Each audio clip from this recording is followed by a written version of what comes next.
यदा यदा हि धर्मस्य हरे कृष्णा। सभी भक्तों का हार्दिक स्वागत है। योगश्री माता जी, प्रभु जी और पूरा परिवार की तरफ से ये कार्यक्रम आयोजित किया गया है कार्तिक के महीने में, और हम दीपदान प्रोग्राम के लिए सम्मिलित हुए हैं। बहुत ही हो रहा है। तो ये कार्तिक के महीने में बहुत सारे फेस्टिवल्स जो है इस्कॉन में मनाए जाते हैं।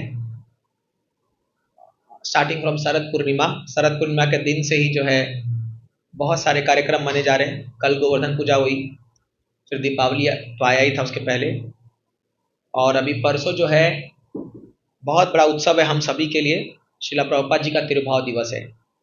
आज से ठीक 48 साल पहले, 48 ईयर्स बिफोर, उस दिन जो तिथि था वो था 14 नवंबर 1977। वृंदावन धाम में शिला प्रभुपाद जी रात नहीं शाम को ठीक इसी टाइम 7:20 गजब है, ठीक 7:20 पे प्रभुपाद जी शरीर छोड़े थे। इसलिए परसों आप देखोगे 7:20 पे प्रभुपाद जी के रूम में हम लोग स्पेशल आरती ऑफर करेंगे उनको। तो शिला प्रभुपाद जी एक ऐसे महान आचार्य इस धरती पर आए जिन्होंने इतिहास लिख दिया है, और ये जैसे समय बीतेगा प्रभुपाद जी के बारे में लोग जानेंगे, सुनेंगे, श्रवण करेंगे, तो और जान पाएंगे कितने महान आचार्य इस धरती पर चल के गए हैं। तो इसीलिए इस उपलक्ष्य पर उनके बारे में कुछ हम कहना चाहेंगे। ऑफकोर्स परसों बड़ा कार्यक्रम है, आप सभी मंदिर में आमंत्रित हैं। पूरा दिन भर कार्यक्रम चलेगा, ऑल ओवर वर्ल्ड में जगह मनाया जाएगा इसको। तो देखिए शिला प्रभुपाद जी की विशेष जो बात थी वो क्या थी। एक तो उनको कहा गया था एम्पावर्ड आचार्य, द एम्पावर्ड आचार्य। प्रभुपाद जी चैतन्य महाप्रभु आज से 500 लगभग 20-30 साल पहले जब आए थे तो उन्होंने घोषणा की थी, पृथ्वी त्याचेत नगर आदि ग्राम सर्वत्र प्रचार मोर नाम। मेरा नाम जो है हर पृथ्वी के गांव गांव शहर शहर में जाएगा। तो ये बात को भारत में तो चलो मान सकते हैं क्योंकि भारत में तो ऐसे भी प्रचार हो रहा है, लेकिन कोई सपने में सोचा नहीं था कि विदेश में ये बात सार्थक होगा। तो जब महाप्रभु चले गए ये धरती छोड़ करके, तो जब धीरे धीरे जो है कलयुग के प्रभाव से ये लुप्त होते गया धीरे धीरे। और आप देखोगे भारत जो था वो पहले मुगलों के शासन में आ गया, फिर ब्रिटिश के शासन में आ गया 200 साल, और फिर कांग्रेस शासन में आ गया। तो नो पॉलिटिक्स। तो ये जो बात था, मैं क्यों बोल रहा हूँ शासन में, क्योंकि दूरों दूरों तक कोई संबंध नहीं था कि ऐसा भक्ति मंदिर और ये हरिनाम गीता भागवत, ये जितने भी लोग का मैं नाम लिया, इनका कोई संबंध नहीं है इससे। ये पूरे इसके अगेंस्ट थे। करेक्ट है कि नहीं है? जितने भी रूलर्स आए जो आए, सब मंदिर तोड़ो, मंदिरों का नुकसान पहुंचा रहे थे, और अपना आइडियोलॉजी, वो एक प्रकार से एथिस्टिक फिलोसॉफी को प्रचार कर रहे थे। तो कोई सोचा नहीं था कि आज से जब 20 साल पहले हम लोग भी जब ऐसे घरों में बचपन में थे तो हम देखते थे घरों में ये हरे कृष्णा करने वाले लोग आते थे भीख मांगने के लिए। आप देखते हो मृदंग करताल लेकर के, मुझे अच्छे से याद है। तो आते थे वो लोग यही धोती कुर्ता पहन करके। कभी मुझे पता नहीं था हम भी यही करेंगे, और बस हम भीख मांगते। तो जब मैं भक्ति में आ गया तो मेरे को चिढ़ाते थे घर में मेरे, ये देखो आ गए तेरे बिरादरी के लोग। तो रियली ऐसा स्टेज आ गया था कि कोई अगर धोती कुर्ता पहना है और अगर वो हरे कृष्णा कीर्तन कर रहा है तो बोलते थे भिखमंगा है। और आप अभी हम लोग सब बंगाल जा रहे हैं, वहां देखोगे लोकल ट्रेन में जो है आप खचाखच भरा पड़ा है लोग, और उसको बीच में एक ऐसे हारमोनियम लेकर के हरे कृष्णा, और लोग पैसा डालेंगे उस पर। ऐसा स्टेज आ चुका है अब, मतलब अभी भी कई जगह पर। तो इतना डाउनग्रेड हो गया, जो क्यों चैतन्य महाप्रभु इतना टॉप में रखे थे। मतलब महाप्रभु जो हरे कृष्ण महामंत्र को बोलते हैं जो तारक ब्रह्म मंत्र है, मतलब जो आपको इस संसार से डायरेक्ट भगवत प्रेम दिला सकता है, उसका ये स्थिति आ गया है कि लोग देख करके उसको बोलते हैं भिखारी आ गया।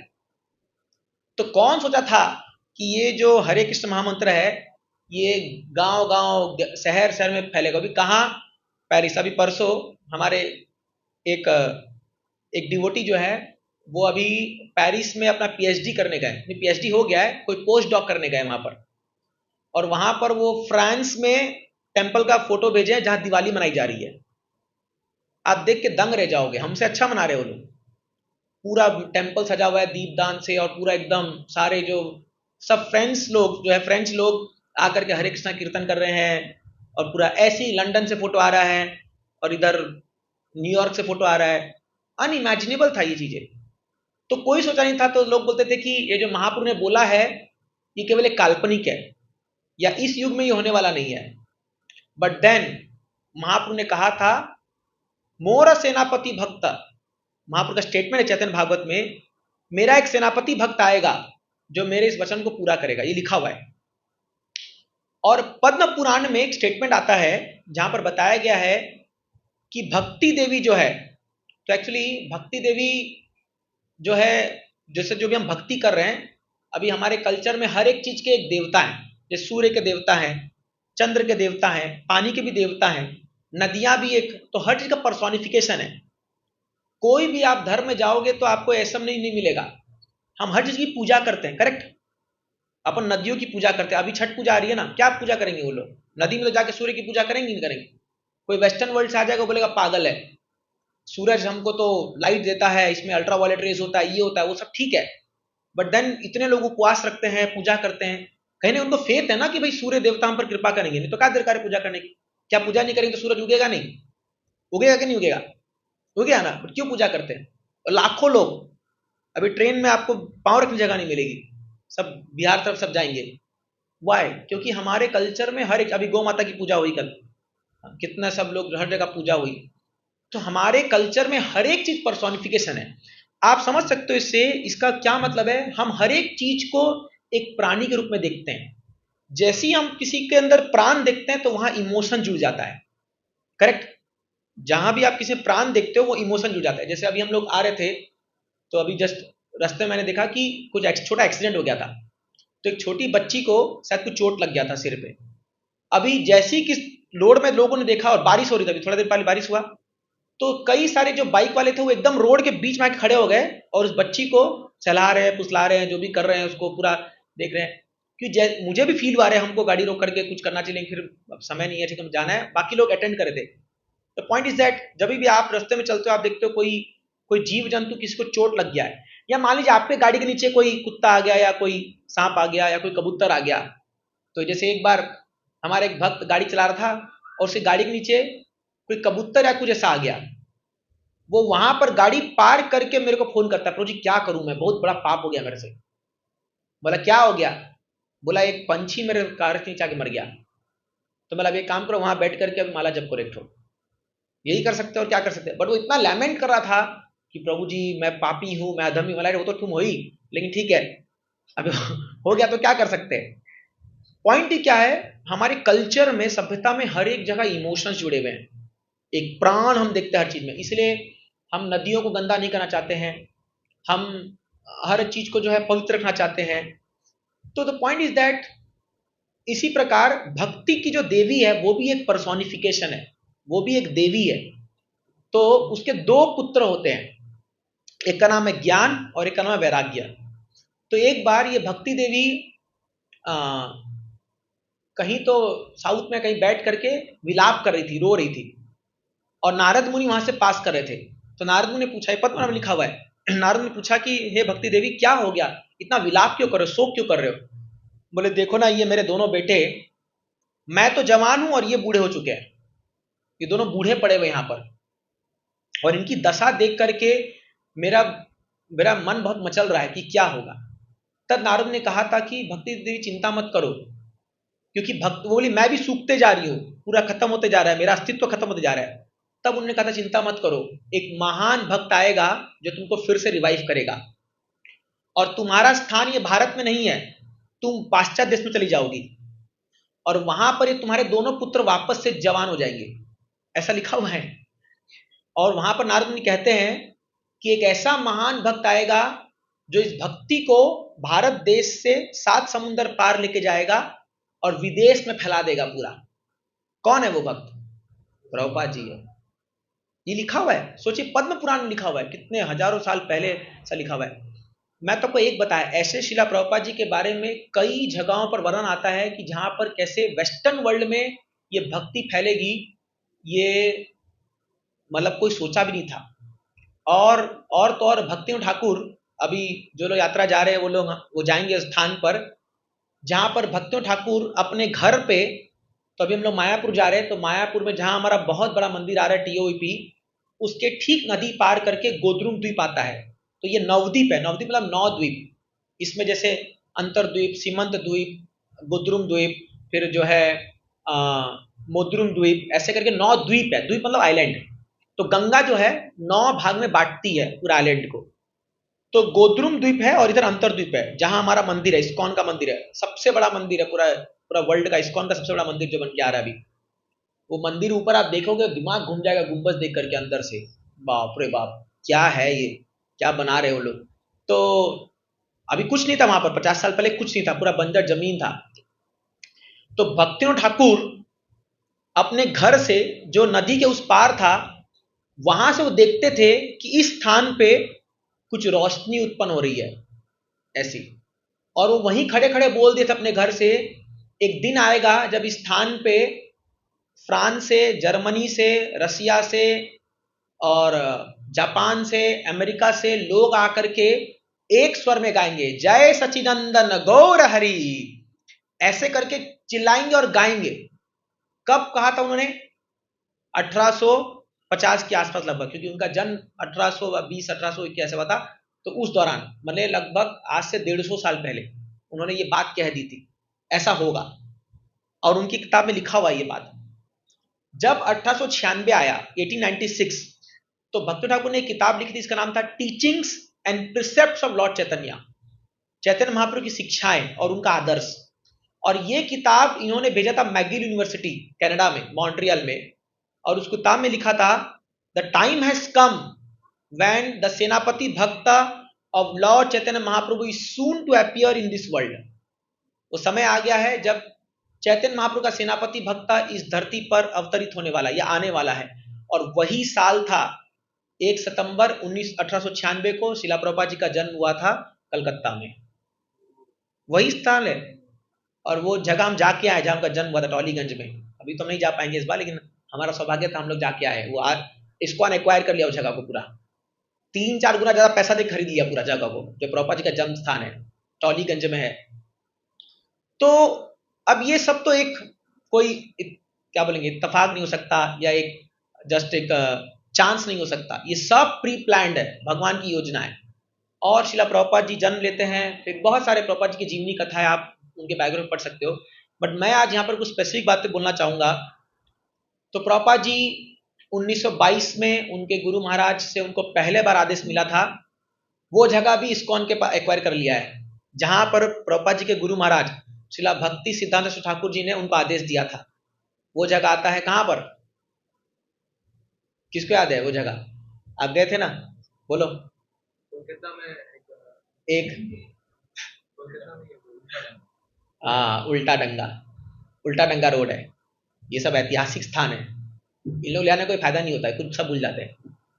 तो हम लोग ट्रेन मेट्रो में घूम घाम के गए थे, 5-6 लोग यूथ लोग थे, बहुत बढ़िया जगह। उसको इतना अच्छा रिनोवेट कर दिया, अभी इस्कॉन ने एज इट इज रखा है पूरा। उस स्थान जहां वो बैठे हुए थे भक्ति ठाकुर जी, आज से लगभग कितना 1922, 100 साल हो गया। 100 साल पहले का वो जगह, प्रभुपाद जी जाके बैठते हैं वहां पर और उनको आदेश देते हैं, you are a young educated man, go and take the mission of Lord Chaitanya Mahaprabhu to the western world. Prabhupada ji को कहा था उन्होंने। उसमें प्रभुपाद जी का नाम था अभय चरण देव, और प्रभुपाद जी बहुत यंग व्यक्ति थे, एक विवाहित व्यक्ति थे, आप जैसे गृहस्थ लोग थे। हाँ, तो अभी आपका आदेश दे देंगे, गो एंड प्रीच। आप सोचेंगे प्रभु जी क्या है, कौन, इतना जॉब से कहाँ टाइम मिलता है हम लोग को, घर में आके ठीक से 2 रोटी खा ले वो बहुत बड़ी बात है, इतना बिजी लाइफ है। तो उस समय प्रभुपाद जी को ऐसा आदेश मिला था। ऐसी गृहस्थ 3 बच्चे थे उनके, उनको बोला था कि भारत तो छोड़ो, उनके गुरु ने कहा था वेस्टर्न वर्ल्ड में जाके प्रचार करके आओ। तब उस समय प्रभुपाद जी ने ऐसा ही सोचा, अभी तो मैं गृहस्थ हूं, अभी मैं क्या प्रचार कर सकता हूं, अभी तो मेरे को कमाने उमाने का दिन है, ये सब समय आ रखा है। तो वो बोले how can I surrender now. Prabhupada ji उसमें सोचे, अगर मेरा शादी नहीं हुआ होता ना, तो मैं आज की आज ही गुरु को सरेंडर कर देता। शायद आप भी ऐसा सोच रहे होगे, नहीं कोई दरकार नहीं, हो गया आप शादी, अब निभाओ इसको। तो प्रभुपाद जी जो है 1922 में जब वो विवाहित थे, तो उनको ऐसा लगा कि भाई अभी मैं कुछ कर नहीं सकता। लेकिन उनके मन में यह भाव आ गया था, ये व्यक्ति मेरा गुरु है, ये व्यक्ति, उन्होंने सरेंडर मन में कर दिया था उस समय। और देखिए प्रभुपाद जी सरेंडर करने के बाद वो अपने घर तो आ गए, बट उनका मन वही चल रहा था कि क्या बोला उस व्यक्ति ने, क्या एक्चुअली उसमें प्रभुपाद जी ने अपने गुरु को कहा कि अरे कौन तुम्हारी बात सुनेगा। 1922 मतलब ब्रिटिश रूल, उसमें शासन था, कौन तुम्हारी बात को सुनेगा ये वेस्टर्न वर्ल्ड में, पहले हमारा देश को आजाद होने दो।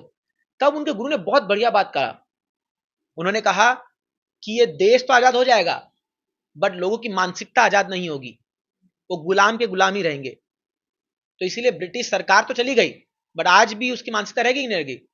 पैंट शर्ट टाई बूट कहां से आ रहा है, वहीं से आ रहा है ना। आज इंग्लिश लैंग्वेज ब्रिटिश जो भी चीज हो रही है, तो ब्रिटिश अंग्रेज तो चले गए बट अंग्रेजी छोड़ गए, करेक्ट और नॉट। तो इसीलिए वो मेंटालिटी नहीं जाएगी। तब उनके गुरु ने कहा कि आत्मा के स्वतंत्र होने के लिए कोई भी सरकार हो उसका कोई फर्क नहीं पड़ता। तो उनको, और उस समय वो जो गांधी मूवमेंट में जुड़े हुए थे प्रभुपाद जी, बट उनको बड़ा फील हुआ कि ये जो गुरु है ना, सही गुरु है, ये सही बात बोल रहा है, क्योंकि ये शरीर के स्तर पे बात नहीं कर रहा है, ये आत्मा के स्तर पे बात कर रहा है। और प्रभुपाद जी ने मन ही मन सोचा ये मेरे गुरु हैं, मैं इनको आज से अपना गुरु मानता हूं। तो उसके बाद से 1922 के बाद से लगभग 11 साल बाद 1933 में उनकी दीक्षा हुई थी भक्ष्य ठाकुर जी के द्वारा। और उसके बाद प्रभुपाद जी अपने घर गृहस्थी में बहुत प्रयास किए, बट समाधर भगवान की योजना थी कि उनका गृहस्थी नहीं चल पाया ठीक से, बहुत प्रॉब्लम आ रहे थे, बहुत ये चुक हो रहा था। फाइनली लगभग 1950 के दशक में प्रभुपाद जी वानप्रस्थ लेकर के आ जाते हैं वृंदावन।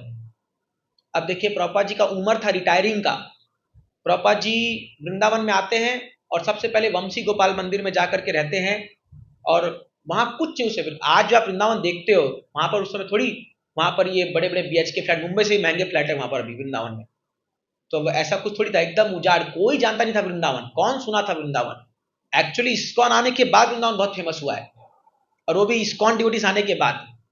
तो प्रभुपाद जी वहां पर जाके रहने लगे और प्रभुपाद जी किताब लिखने लगे थे। लेकिन फिर वहां से प्रभुपाद जी राधा दामोदर मंदिर में शिफ्ट हो गए। दामोदर मंदिर में प्रभुपाद जी बैठ करके, और वहीं पर हमारे श्रील रूप गोस्वामी का समाधि मंदिर है। आप लोग कहीं गए होंगे, बहुत लोग नहीं गए तो अगले साल यात्रा जाएगी, चल जाए, अभी से बुकिंग कर लीजिए एटलीस्ट अगले साल हम वृंदावन जाएंगे तो दिखाएंगे आपको वो जगह।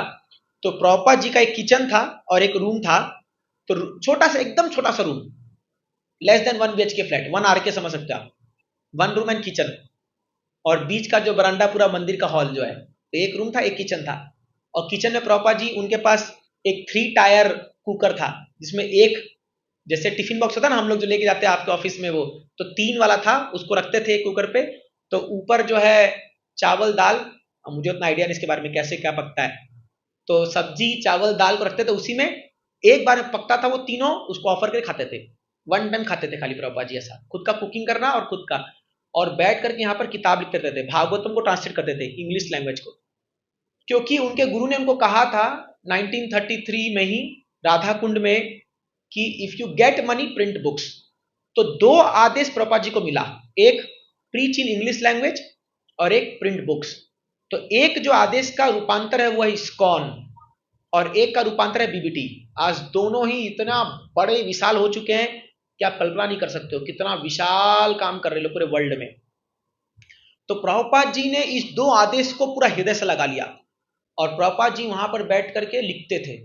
तो एक बार प्रभुपाद जी किचन में प्रसाद बना करके अपना प्रसाद पा रहे थे, और सडनली अपने गुरु के आदेश को याद करके, क्योंकि प्रभुपाद जी बहुत मेहनत किए थे, मैंने समझिए 1935 नहीं 36 में उनके गुरु का देहांत हो गया।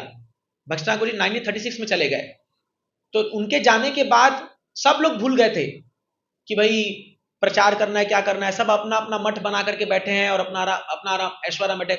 कोई नहीं सोचा था कि दुनिया का क्या होगा, ये प्रचार करना है प्रभुपाद जी को छोड़ करके। बट प्रभुपाद जी उसमें गृहस्थ थे, तो प्रभुपाद जी क्या किए, प्रभुपाद जी अपने सभी गुरु भाइयों के पास गए, उनको हाथ जोड़ के बोलते थे कि देखिए मुझे मदद करो, हमारे गुरु की आज्ञा है कि प्रचार होना चाहिए। तो वो लोग बोले अभी प्रचार तो छोड़ो, अपना अपना संभाल के अपना अपना देखो, जो भी है यही होता है ना, अपना अपना देखो। बट प्रभुपाद जी को संतुष्टि नहीं हो रही थी, तो प्रभुपाद जी जो है बोलते नहीं, मुझे मेरे गुरु का आदेश पालन करना है। अकेले प्रभुपाद जी मेहनत करने लगे, इतना बुरा हालत आ गया था प्रभुपाद जी का, ऐसे दिन आ गए कि एक फुटी कौड़ी नहीं थी उनके पास। फिर प्रभुपाद जी 1944 में back to God magazine start करते हैं, मैगजीन लिखना स्टार्ट करते हैं। वो मैगजीन का प्रिंटिंग का पैसा नहीं था उनके पास। दिल्ली जाते थे, छिपीवाड़ा मंदिर में लिखते थे बैठ करके, और वहां पर जो है जो प्रिंटर के पास जाते थे लिखने के लिए किताब, तो प्रिंटर बोलता था कि स्वामी जी आपने नाश्ता किया है? बोलते नहीं, पैसा नहीं है नाश्ता के लिए, खाने के लिए पैसा नहीं है। तो बोलते तो फिर बुक क्यों प्रिंट कर रहे हो? बोले क्योंकि मेरे गुरु का आदेश है। तो बोले आप पागल हो गए हो क्या? कौन अभी ये सुनेगा? अभी दुनिया 1944 आप समझ रहे हो, उस समय आजादी का कितना बड़ा लहर चल रहा होगा। उस समय कोई सोच रहा होगा कि हरे कृष्ण माला जप करो और ये करो? सब ये सोचते पहले कि आजादी आजादी आजादी सब चाह रहे होंगे, और गांधी मूवमेंट एकदम पीक पे था उस समय, पूरा हलचल चल रखा होगा। उस समय प्रभुपाद जी ये लिख रहे थे ये किताबें सब, back to God at ease and other planets, ये सब किताब, on the way to Krishna, elevation, ये सब चीज किताब प्रभुपाद जी लिख रहे थे उस समय। और प्रभुपाद जी दुकान में, दिल्ली के दुकान दुकान में जाके बांटते थे किताबों को। चाय के दुकान में जाके बैठ के बोलते थे, कोई चाय सिगरेट और चाय पी रहा है उसको बोलते थे can you please take this book. सोचो चाय पीते वाले को, अभी हम लोग जो चाय पीता है उसको हम लोग दूर भागो यहाँ से, या मैंने जो सिगरेट वालों को हम लोग इसको हमें घुसने भी नहीं देते एक प्रकार से, एक प्रकार से। तो अब कोई पी क्या है वो अलग बात है, लेकिन अंदर कोई अलाउ नहीं है। बट उस समय प्रभुपाद जी उन लोग के सामने बैठ करके वो चाय खत्म करने के बाद उसको बोलते थे भाई तुम्हें किताब ले लो, ये पढ़ लो। और वो लोग बोलते थे हट what is this nonsense, who will listen, कौन गीता पढ़ेगा, ये सब आउटडेट हो चुका है, ऐसा बोलते थे प्रभुपाद जी को। कई बार तो प्रभुपाद जी किसी के घर में जाते थे, तो जैसे मान लीजिए अगर कोई बंगलो है तो ऊपर से ही कोई आकर के प्रभुपाद जी को दरवाजे से भगा देते थे, जाओ भिखारी समझ करके, दूर जाओ दूर जाओ, हटो यहाँ से। ये दिन प्रभुपाद जी ने देखा हुआ है ये दिन उन्होंने देखा हुआ है जहां पर जो है लोग उनको इतना नेग्लेक्ट किए हैं, ये भारत के लोग, भारतवासी लोग, कि आप सोच नहीं सकते हो। मतलब अगर आपको देखना है रिवर्सल्स क्या होता है लाइफ में, तो पढ़िए लीलामृत फर्स्ट वॉल्यूम। अगर हम लोग को लगता है कि हमारे जीवन में बहुत बुरा हो रहा है, मेरे साथ बहुत बुरा हुआ, फेलियर आ रहा है, मुझे प्रमोशन नहीं मिल रहा, मुझे ये नहीं मिल रहा, जस्ट रीड प्रॉपर लीलामृत, आपको समझ में आ जाएगा कि एक आदमी किस हद तक फेलियर को झेल सकता है। फिर प्रभुपाद जी लेटर लिख रहे थे पॉलिटिशियंस को, बड़े बड़े बिजनेसमैन को, कि मुझे मदद करो, ये भारत का जो रियल जो धन है वो हमारे शास्त्रों में, भगवत गीता में है, भागवतम में है।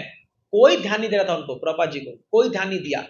इनफैक्ट उन्होंने गांधी जी को भी लिखा लेटर, 1948 का लेटर है उनका, ठीक 15 दिन पहले जब गांधी जी को शूट किया गया था, उन्होंने लिखा था कि सी आपने अभी नेशन को आजाद तो करा दिया, बट मैं जानता हूं कि आप खुश नहीं हो, क्योंकि बंटवारा का समय आ गया था उस समय और बड़ा खून खराब हो रहा था पूरा देश में। तो उन्होंने कहा था ये सब पॉलिटिक्स छोड़ो, और अभी आप गीता का प्रचार, आप गीता हाथ में लेके घूमते हो, आप भगवद्गीता का सही में प्रचार करो, नहीं तो आपके ही लोग आपको मार देंगे, ऐसा लिख दिया था प्रभुपाद जी ने। और ठीक 15 या 20 दिन बाद उनको उड़ा दिया गया, सामने से मार दिया गया।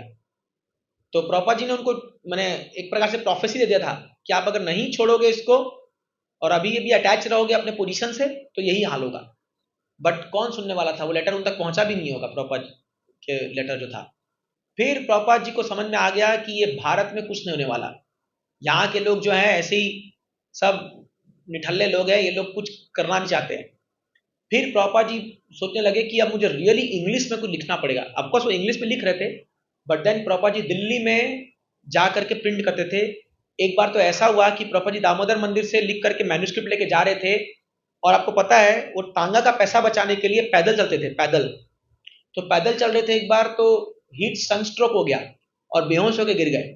जब उठे तो किसी सरकारी हॉस्पिटल में प्रभुपाद जी को सलाइन चढ़ा रखे थे, और वहां पड़े हुए प्रभुपाद जी किस उम्र में, when he was almost 60 years old, 60 साल की उम्र होगी लगभग उनकी उस समय, और पड़े। एक बार एक सांड उनको आके मार दिया सिंह से, एक वृंदावन की गलियों में चल रहे थे, सांड मार दिया, प्रभुपाद जी बेहोश हो गिर गए। तो ऐसे करके इतना ट्रबल, इतना ट्रबल, इतना ट्रबल कि एक आदमी सोचे क्या मतलब है करने का, बट नो, प्रभुपाद बोले मेरे गुरु का आदेश है, I have to follow, I have to follow. और फिर जाकर के प्रभुपाद जी अपने किचन में एक दिन यही याद करते हुए सब रो रहे थे, बहुत आंखों से आंसू आ रहा था कि मैं कैसे पालन करूं, मैं अकेला बूढ़ा व्यक्ति, यहां दुनिया में कोई मेरे को मदद करे, ना मेरे पास पैसा, ना मेरे कोई परिवार का आदमी, ना यहाँ की सरकार, ना कोई पॉलिटिशियन, ना कोई मदद करने वाला नहीं है, अकेला आदमी। और राधा दामोदर मंदिर में बैठ करके किचन में उनका टेबल है, आज भी है वो, आप जाके देखोगे टेबल है जहां बैठ के प्रभुपाद प्रसाद लेते थे, रो रहे थे। और उनके सामने एक विंडो है, झरोका है, वो विंडो से डायरेक्ट रूप गोस्वामी का समाधि मंदिर दिखता है। तो प्रभुपाद जी प्रसाद लेने में बैठ करके रो रहे थे, और तभी समाधि मंदिर से रूप गोस्वामी निकल के आते हैं उनके सामने, और रूप गोस्वामी उनको बोलते हैं, वाई आर यू वरीड, चिंता क्यों कर रहे हो, your mission will be successful, वो बोलते हैं रूप गोस्वामी। और ये बात प्रभुपाद जी ने खुद माना है, पूरे वृंदावन फेमस है बात।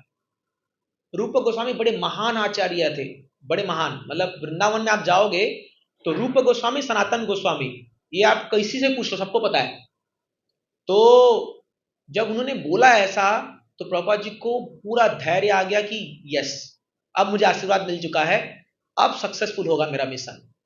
तब प्रभुपाद जी दामोदर मंदिर से फिर आते थे मुंबई, मुंबई और दिल्ली जा जाके प्रभुपाद जी प्लानिंग करे थे कि टिकट कैसे मिलेगा वेस्टर्न वर्ल्ड जाने के लिए। प्रभुपाद जी को भारत से बाहर जाना था, क्योंकि प्रभुपाद जी समझ गए भारत में कुछ नहीं होने वाला। और ये सच भी था कि भारत में कोई मूवमेंट स्टार्ट करना, अगर आपको अभी भारत में कोई फैक्ट्री भी स्टार्ट करनी है ना, तो आपके जूते घिस जाएंगे, ये सच्चाई है। बहुत मुश्किल है कुछ भी, क्योंकि यहाँ के इतने सारे पेपर, कानून, वर्ग, ये वो बहुत लफड़ा है। तभी प्रभुपाद जी ने वेस्टर्न वर्ल्ड में जाके इसको स्टार्ट किया। तो आजकल के जो भारत में लोग बोलते हैं ना, ये इस्कॉन पैसा बाहर भेजता है, इस्कॉन जो है वेस्टर्न ये है, अरे मूर्खों, अगर तुम सपोर्ट करते तो यहीं खोल देते इस्कॉन को, पहले तो सपोर्ट किए नहीं, और जब खुल गया तब लोग उस पर आक्षेप लगा रहे हैं। ये प्रॉब्लम है यहाँ के लोगों का, कि यहाँ पर क्या कुछ करने जाओ ना, 10 लोग टांग खींचने वाले ज्यादा लोग हैं। जैसे एक दिन हम लोग उल्लासनगर गए थे, हम लोग भूल से गलत गली में घुस गए, ठीक है, हम लोग जो गाड़ी घुस गए, तो सैकड़ों लोग आगे हमारे गाड़ी के सामने बोलते हैं, गए तुम्हारा कुछ नहीं होगा। हम बोले आगे रास्ता है क्या, बोले तुम फंस गए। इतना डिस्करेज किया हम लोग को, इतना डिस्करेज किया, मतलब हम फंस गए तो फंस गए, तुमको ही फंसाएंगे, अभी लोग गाड़ी को छोड़ देंगे यहीं पर। अभी एक मुश्किल से व्यक्ति मिला हुआ जो हमको बोला, हिम्मत बोला, हाँ आगे जाइए, धीरे धीरे निकल जाएंगे, परेशान होकर के। वो भी माने जो भी हमको मिल रहा है वो डिस्करेज कर रहा है। बट हमारे मुकेश पूथे ड्राइव कर रहे थे, और धीरे बोले जो होगा देखा जाएगा, चलो, चलते चलते चलते आराम से निकल के आ गए हम लोग। तो मैं बोला ये भारत है, कि अगर आप कुछ आगे बढ़ रहे हो तो 10 लोग आपको बोलेंगे तुमसे नहीं होगा, मत चढ़ो ऊपर, मत करो ये। सच में आप देख लो, ये यहां तक मेंटालिटी ऐसा है, एनकरेज नहीं करते लोग। मैं इन जनरल बोल रहा हूं, आप पर्सनली मत लीजिएगा, इन जनरल देखा गया। यहाँ पर कोई भक्ति भी आगे बढ़ रहा है, क्या करेगा बेटा मंदिर जाकर के, अब हम लोग ही उसको उदाहरण है। अभी उम्र है कोई, अभी इतने तुम यंग हो, उम्र है कोई भक्ति करने की। अच्छा आप जाके देखो कितने बूढ़े भक्ति कर रहे हैं, वो जा करके किसी पेड़ के नीचे बैठ करके पत्ते खेल रहे होंगे, वो भी बीड़ी चबा करके। दो चीज इस भारत में, दो चीज है जो पूरी लोगों की बुद्धि खराब कर दी है, बीड़ी और चाय। जाके देख लो, आप धाम में भी जाओगे ना, वहां पर भी जो लोग को कोई काम धाम नहीं है या घर से निकाल दिए गए, जाके बीड़ी फूक रहे वो लोग। चाहे अभी मैं वृंदावन में गोवर्धन परिक्रमा करा था, तो मैं सुबह सुबह 5 बजे परिक्रमा शुरू किया, सॉरी 6 बजे शुरू किया, तो मैं देखा एक लंबी लाइन लगी हुई है, और उसमें सभी साधु लोग हैं, मतलब सब ऐसी सैफरन का पहन के, बड़ी बड़ी दाढ़ी है और ये है। तो मैं बोला यार लग रहा है कुछ प्रवचन चल रहा है, कुछ बढ़िया, सब लाइन लगा हुआ है, कुछ दर्शन वर्शन हो रहा होगा। देखा तो जब मैं परिक्रमा आगे जाके देखा, तो एक चाय का वो रखा हुआ था, केटली, और उसमें सबको लाइन में एक कप मिल रहा है, और सब लोग लाइन से, मतलब सोचो आधा घंटा वेस्ट कर रहे चाय का एक कप पीने के लिए। बोला हद है यार, तुम्हारा जीवन ये चाय के लिए बन गया। मतलब आपको कोई पी रहा हो तो उसके लिए व्यक्तिगत वो नहीं है, लेकिन बता रहा हूं मैं, आप दूध पीजिए ना, क्या दिक्कत है आपको, चाय पत्ती जरूरी है क्या, उसमें क्या प्रॉब्लम है बताइए।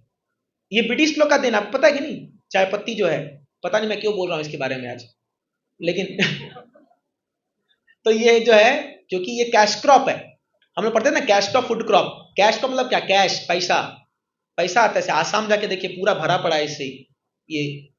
तो ये हमारी मानसिकता को पूरा गिरा दे कि चाय पत्ती और बीड़ी, बीड़ी तो मतलब बाप रे बाप, ऐसे फूकते हैं लोग, मतलब पूछो मत। माचिस की कंपनियां करोड़पति बन गई है इस बीड़ी की वजह से, समझ माचिस बेच बेच के लोग करोड़पति बन चुका है बीड़ी की वजह से।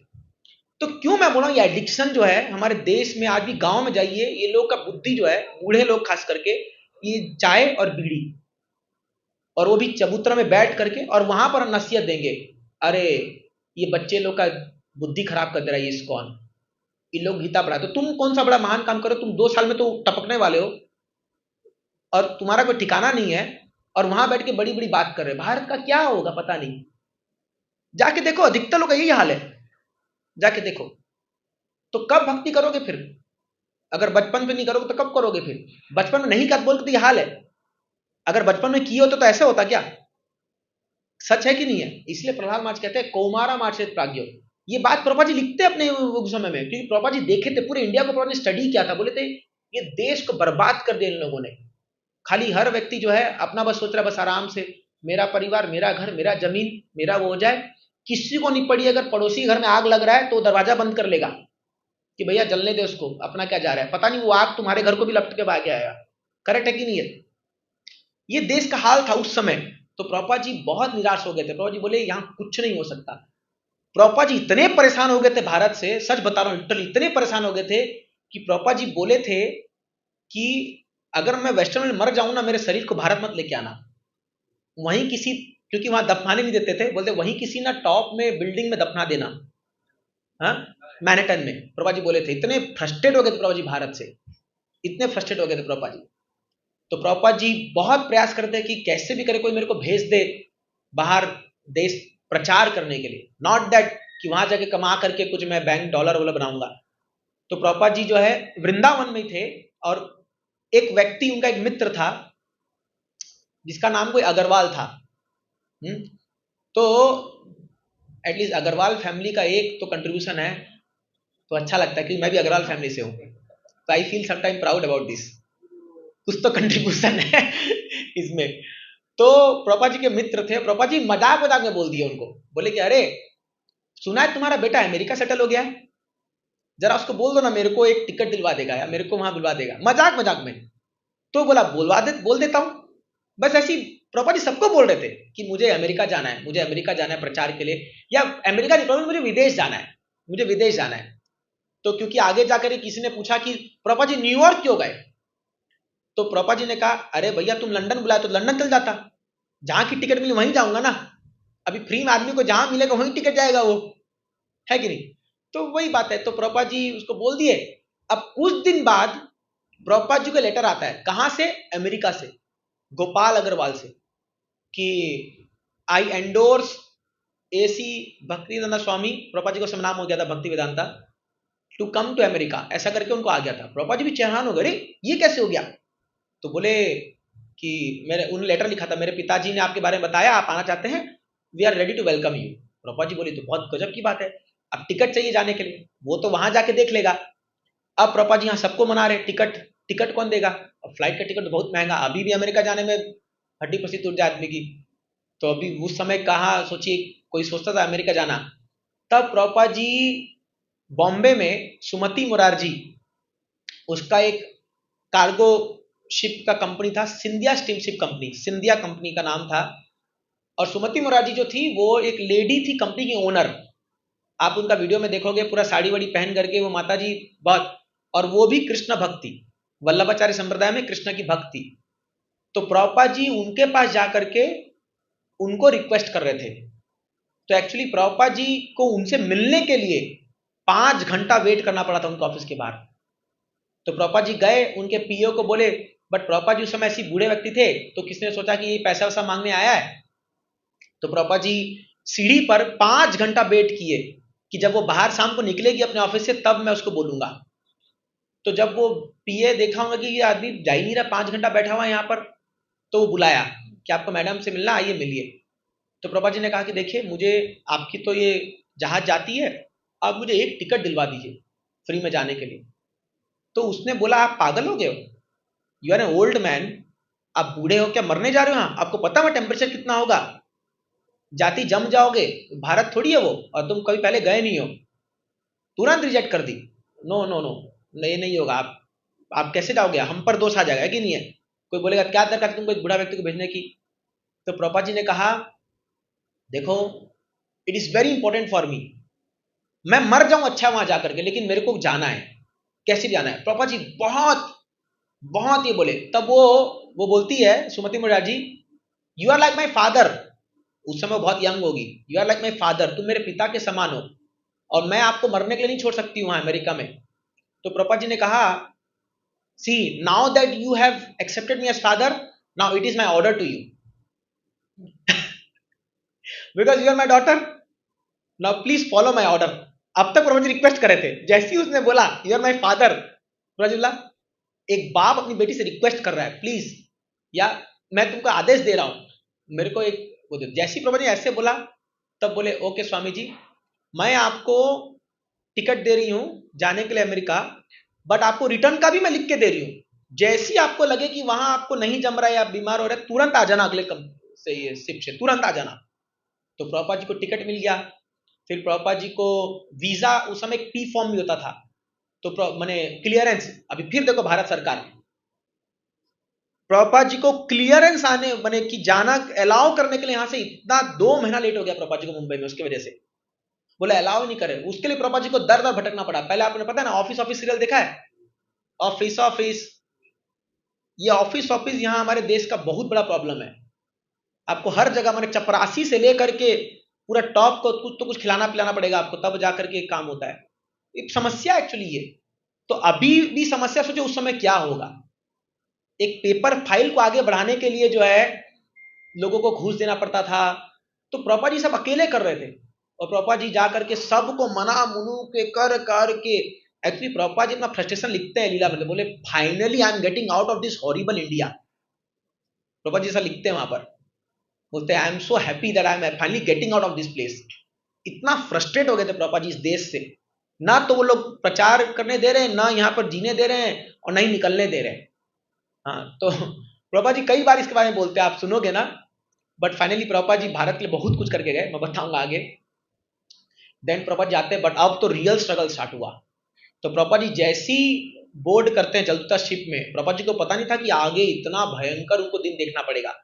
45 डेज लगा, 1.5 महीना प्रभुपा जी को। और प्रभुपा जी को कोई उनको नॉलेज नहीं, मतलब सी में जाने का कोई उनको एक्सपीरियंस नहीं था। अभी यहाँ से अभी हम लोग परसों पूरी के लिए निकल रहे हैं, 1.5 दिन रास्ता। मेरे को अभी से टेंशन शुरू हो गया है कि भैया 3 टाइम खाना मंगाना है, वहां पर कैसे लोग जाएंगे, क्या होगा। 36 घंटे के रास्ते में तो आदमी डर जाता है। करेक्ट है कि नहीं है? एक छोर से दूसरा छोर जाना है। और सोचिए प्रभुपा जी को 45 डेज, वो भी जहाज में। अभी मान लो यहाँ ट्रेन में तो क्या है, अगर मान लो बीच में तबियत खराब है तो कहीं उतर भी सकते हैं।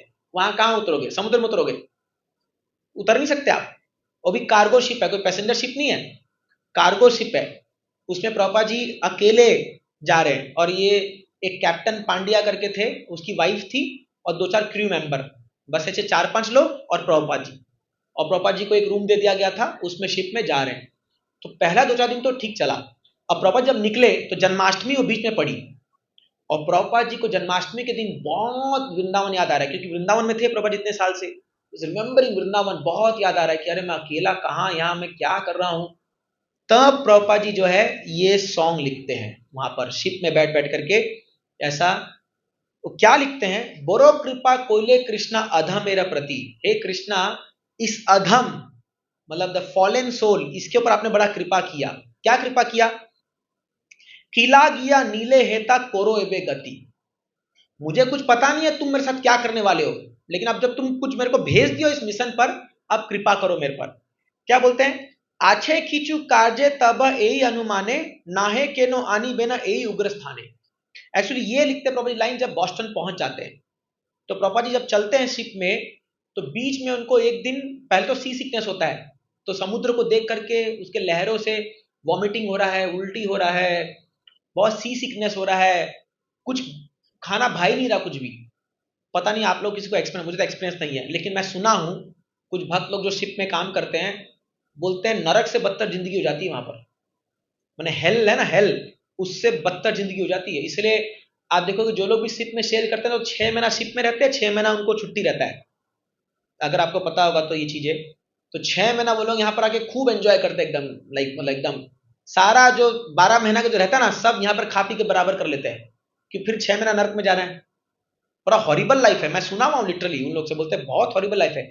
और अगर बीच में कुछ हो जाए तो कुछ पता नहीं आपका कि कौन सी शार्क आपको खा जाएगी, कौन सा वेल खाएगा, किसी को पता नहीं है वो। और वहां पर कुछ थोड़ी ऐसा, वो अगर जहाज डूब गई, गया ना सब कुछ, वो मिलेगा भी नहीं, फिर टाइटैनिक बन के भूत बन के घूमते रहोगे वहां पर। तो समझ रहे हो ना। तो इतना हॉरिबल होता है ये जर्नी, शिप का जर्नी, और उसमें प्रभुपाद जी चल रहे हैं, वो भी एक बूढ़ा व्यक्ति, लगभग उनकी उम्र कितनी होगी, 1965, तो 65 और 4 69 70 ईयर्स ऑलमोस्ट, 69 एज के होंगे प्रभुपाद जी जब प्रभुपाद जी शिप में थे, वो कार्गो शिप में, जलदूता में, और चल रहे हैं। एक दिन तो प्रभुपाद जी को अटैक आ गया, हार्ट अटैक आ गया, बहुत जबरदस्त पेन हो गया प्रभुपाद जी को, और प्रभुपाद जी एकदम मतलब अनकॉन्शियस होके पड़े हुए अपने रूम में, बोले अंत आ गया निकट, अब एकदम सोच लिए कि निकट आ गया नाउ। वो लिखते हैं अपनी डायरी में, उनका एक डायरी भी है, जलदूता डायरी करके फेमस है वो, उसमें लिखते हैं, I think today is my last day and I am not going to survive any more, लिख देते प्रभा जी वहां पर, because it is too much of pain, I can't bear it, और प्रभा जी अनकॉन्शियस पड़ जाते हैं। अब ऐसा बोलते हैं, उस समय प्रभा जी को एक ड्रीम आता है, और कई लोग बोलते हैं कि प्रभा जी को साक्षात दर्शन हुआ था। वो क्या देखते हैं, कृष्ण और सभी अवतार सामने प्रकट हो गए हैं, माने कृष्ण के साथ वराहदेव, मत्स्य अवतार, कूर्म अवतार, नरसिंह अवतार, बलराम जी, सब लोग प्रकट हो गए सामने। और क्या देख रहे हैं कि कृष्ण जो है वो खुद इस जहाज को पकड़ करके लेके जा रहे हैं, मतलब कृष्ण जो है वो जहाज चला रहे हैं, ऐसा उनको ऐसा ड्रीम आता है। और प्रभुपाद जी उससे रिकवर होते हैं। फिर कुछ दिन बाद फिर अटैक आता है, 2 अटैक आता है प्रभुपाद जी को, एक्चुअली कंसेक्यूटिव अटैक आता है, बट प्रभुपाद जी रिकवर कर जाते हैं। आई कांट इमेजिन अगर किसी आदमी को ऐसे जगह अटैक आ जाए वो क्या करेगा, हम लोग क्या करेंगे वहां पर, हम तो बोलेंगे भैया bye bye. Okay, Prabhupada ji सोचिए अटैक को झेल गए, वो भी 69 years old man, can you imagine, क्या डिटर्मिनेशन होगा उनका। अगर हम जैसे आदमी तो हम बोलते शिप को भेज तू वापस ले ले, चल वापस भारत चलो, बट प्रभुपाद जी वहां गए और बॉस्टन उतरते हैं। बॉस्टन उतर के देखते हैं प्रभुपाद जैसे ही उतरते हैं, प्रभुपाद जी इस साल, ये साल प्रभुपाद जी का 60th ईयर था बॉस्टन में उतरने का, इसलिए इस साल बॉस्टन में बहुत बड़ा फेस्टिवल मनाया गया, 60th ईयर। अभी वो जो जिस माने बंदरगाह में या पोर्ट में प्रभुपाद जी उतरे थे, उस पोर्ट को भी पूरा सजा करके सेलिब्रेट किया गया था इस साल इस्कॉन की तरफ से, बहुत भक्त लोग गए थे वहां पर, कई हजारों डिवोटीज थे वहां पर आज इस साल बॉस्टन में। सम सितंबर में कुछ डेट आया था वो ऐसा। तो प्रभुपाद जी जब वहां पहुंचते हैं तो प्रभुपाद जी देखते हैं, अमेरिका पहुंच गए और देख रहे बड़ी बड़ी बिल्डिंगे, और एकदम सब, क्योंकि प्रभुपाद जी भारत से गए थे, उस समय भारत में क्या बिल्डिंग, बड़ा बिल्डिंग होगा, 4 मंजिले का बिल्डिंग तो बहुत बड़ा बिल्डिंग माना गया होगा उस समय, 60-70 साल पहले। तो प्रभुपाद जी देखते हैं, प्रभुपाद जी बोलते हैं, हे भगवान क्या होगा यहाँ, कौन मेरी बात सुनेगा। प्रभुपाद इसलिए बोलते हैं उग्र स्थान है, उग्र स्थान मतलब वेरी पैशनेट प्लेस, बोलते हैं इसलिए बोलते हैं कि रजस तमो गुण ए सबाई आच्छन, यहां सब लोग रजोगुण में भरे पड़े, रजो तमोगुण में भरे पड़े, कौन मेरा बात सुनेगा। फिर प्रभुपाद जी भागवत लेके गए थे, प्रभुपाद जी के पास श्रीमद् भागवत का प्रथम स्कंद का 3 वॉल्यूम था, यही था। और आपको पता है जब प्रभुपाद जी जहां से उतरे थे, तो वो कैप्टन पांड्या और उनकी वाइफ वो आकर के प्रभुपाद जी को बोली थी कि Swami ji thank you so much, it was so nice to have you on board, आपके साथ या रहना शिप में बहुत अच्छा लगा। तो बोले how can we help you, Prabhupada ji बोले प्लीज परचेज दिस बुक्स। पहला बुक डिस्ट्रीब्यूशन जो प्रभुपाद जी ने किया था वही शिप में शिप के कैप्टन को कर दिया था। तो प्रभुपाद जी बोले $20 प्लीज तो वो $20 जो प्रभुपाद जी को उस कैप्टन पांड्या ने दिया था उस किताब के बेचने से, वही लेके प्रभुपाद जी अमेरिका घुसे थे। कई लोग बोलते हैं 40 रुपए, लेकिन 40 रुपए के बारे में बताते हैं कि जब प्रभुपाद जी जलदूत में चल रहे थे ना, तो उनका बेटा उनको छोड़ने आया था, वृंदावन दे, उनका बेटा एकमात्र व्यक्ति था जो लास्ट छोड़ने आया था प्रभुपाद जी को, कहां से, कलकत्ता से, शिप में जब चढ़ रहे थे प्रभुपाद जी। तो प्रभुपाद जी उस समय उस पॉकेट से 40 रुपए निकालते हैं, जब वो प्रभुपाद जी जीप में जा रहे थे केवल 40 रुपए उनके पॉकेट में था, और अपने बेटे को देते, बोलते बेटा मेरे पास कुछ नहीं है तेरे को देने के लिए, ये 40 रुपए ले, अपना ख्याल रखना, और चढ़ जाते प्रभुपाद जी। एकदम ब्लैंक खाली हाथ गए थे, मतलब एक दिन भी वहां बीतने का कोई पैसा नहीं था प्रभुपाद जी के पास। और वो $20 लेके प्रभुपाद जी उतरते हैं वहां पर बॉस्टन में। बॉस्टन में देख करके प्रभुपाद जी को एकदम बोलते बाप रे बाप, मैं सोचा भी था कि ऐसा जगह मेरे को भगवान लाएंगे। फिर आगे वो पूरा गीत लिखता है, बहुत लंबा गीत है, मैं अभी नहीं बोलूंगा इसको, बट वो इसमें बहुत ह्यूमिलिटी में लिखते हैं कि आई एम फॉलन सोल, हे भगवान बिना आपकी कृपा के मेरा बात वचन को कोई सुनने वाला नहीं है यहाँ पर, इसलिए आप मुझ पर कृपा करो, मुझे एनर्जी दो, मुझे ताकत दो कि मेरे वचन को सुन करके ये लोग जो है कुछ भक्ति सीखे, कुछ सीखे। फिर प्रभुपाद जी जो है उनके पास वो गोपाल अग्रवाल का वो नंबर था, अब वो रहता है कहाँ, पेंसिल्वेनिया में ना। तो उन्होंने रेफरेंस दिया था कि आप ऐसे से बस पकड़ करके वहां आ जाना, मैं पेमेंट कर दूंगा। तो प्रभुपाद जी ऐसे बस पकड़ के जाते हैं और वहां पर जो है वो गोपाल अग्रवाल और उसकी अमेरिकन वाइफ सैली अग्रवाल।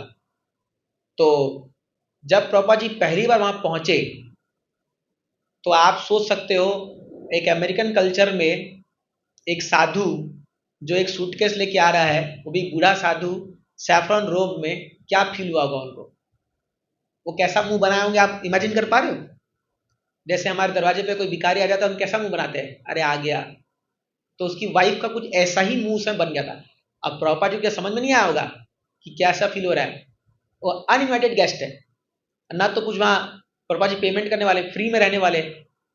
तो प्रभुपाद जी उनको मिले, प्रभुपाद जी समझ गए कि दे नॉट वेरी वेलकमिंग नहीं थे वो लोग। वो तब उसके हस्बैंड ने लिख दिया, पिताजी ने बोला बोल करके, बट वो अमेरिकन वाइफ जो है वो एकदम ऐसा उस समय व्यवहार करती है प्रभुपाद जी से कि मतलब प्रभुपाद जी को लगता है कि व्हाई एम आई हियर, मैं क्यों यहाँ। जबकि सोचिए प्रभुपाद जी ऐसे व्यक्ति थे जिनका खुद का बिजनेस था, बड़ा परिवार था, बड़े अच्छे परिवार से आते प्रभुपाद जी, उनका मलिक फैमिली से कनेक्शन था उस समय कलकत्ता में, और बड़े रिच फैमिली में। प्रभुपाद जी बोलते हैं अगर मैं, बाद में बोलते हैं कि अगर मैं ऐसा संन्यास नहीं लेता तो I would be one of the top businessman in India. Prabhupada ji ऐसा लिखते हैं कि प्रभुपाद जी का जो एक्यूमेन था बहुत स्ट्रांग था बिजनेस और सबके प्रति। बट नहीं आओ, तो उस समय प्रभुपाद जी वहां जाते हैं। अब तो और हद तब हो गई जब प्रभुपाद जी को, वो सन्यासी हैं और उनको जैसे ही फ्रिज का दरवाजा खोलते हैं उसमें बॉयल्ड अंडे और नॉनवेज रखा हुआ है। अब ये सन्यासी, बट कोई ऑप्शन नहीं है, तो प्रभुपाद जी उस नॉनवेज के नीचे बॉइल्ड पोटैटो रखते हैं अपना, आलू, केवल उबला हुआ आलू खाते।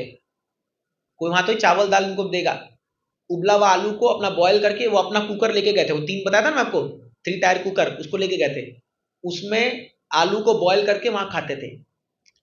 लेकिन हुआ क्या कि जब प्रभुपाद जी वहां गए, प्रभुपाद जी एक्सपर्ट कुक थे, बंगाल से थे, तो कुछ कुछ आइटम जब प्रभुपाद जी धीरे धीरे अपने लिए बनाने लगे तो थोड़ा बहुत इनको भी देने लगे ये लोग को। अब सोचिए एक शुद्ध भक्त के हाथ का खाया हुआ प्रसाद बड़ा टेस्टी लग रहा है इन लोगों को। तो ये जो सैली माता जी है ये बोली ये तो मस्त है यार, एक फ्री में कुक मिल गया हम लोग को। तो प्रभुपाद जी थोड़ा इनके लिए बनाते थे और इसके बच्चे को और हस्बैंड को भी बहुत बढ़िया प्रसाद मिलने लग गया एकदम। तो ये बोली, और प्रभुपाद जी इसको सिखाने लगे, इस अंग्रेजन को सिखाने लगे प्रभुपाद जी जो है ना, कि देखो इसको ऐसे काटो, आलू को ऐसे स्टफ करो, ऐसे इसको बनाते, सब इंडियन आइटम्स, समोसा कचौड़ी सब बनाए होंगे। तो इसको इतना अच्छा नहीं लगा ये शैली। देखो दिस इज प्रीचिंग, प्रीचिंग कैसे करना है प्रैक्टिकली, किसी से हेट करके प्रीचिंग नहीं किया जा सकता। तो ऑल्दो प्रभुपाद जानते हैं कि ये अभी बुला करके मांस खाने वाली है, लेकिन फिर प्रभुपाद जी उसको अपने साथ खड़े करके किचन में सिखा रहे, ऐसे काटो इसको, ऐसे छोक लगाओ। तो वो लिखती है सैली अग्रवाल, अभी कई सारे बुक्स निकल चुके हैं, उसमें लिखती है कि he first taught me how to put chaunk, CHAUNK लिखती है छौंक कैसे देते हैं वो मुझे प्रभुपाद जी सिखाया था, क्योंकि उसको थोड़ी पता होगा।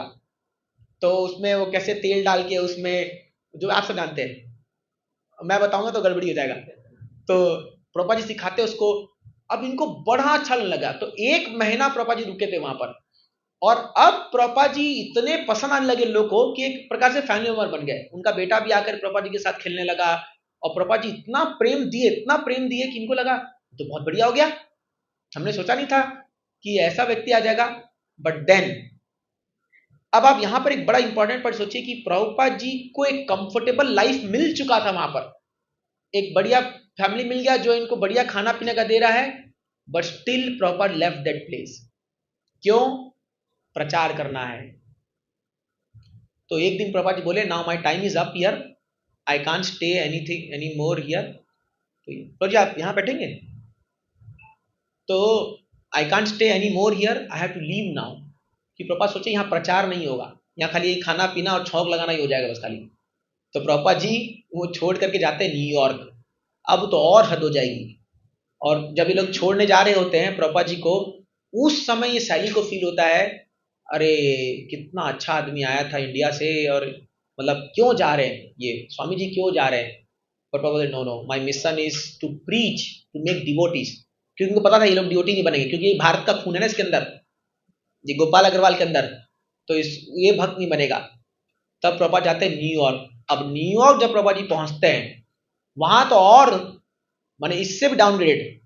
वो कहाँ जाते हैं? वो हेट एसबरी, वो बाउरी करके जगह है, बाउरी करके जगह, जहां पर सब पागल लोग रहते हैं, और वो भी नौजवान पागल लोग, यंगस्टर, पागल यंगस्टर लोग रहते हैं, जो ड्रग्स के नशे में, पता नहीं मुंबई का कौन सा ऐसा जगह है, हाँ, जो ऐसे ड्रग्स के नशे में था।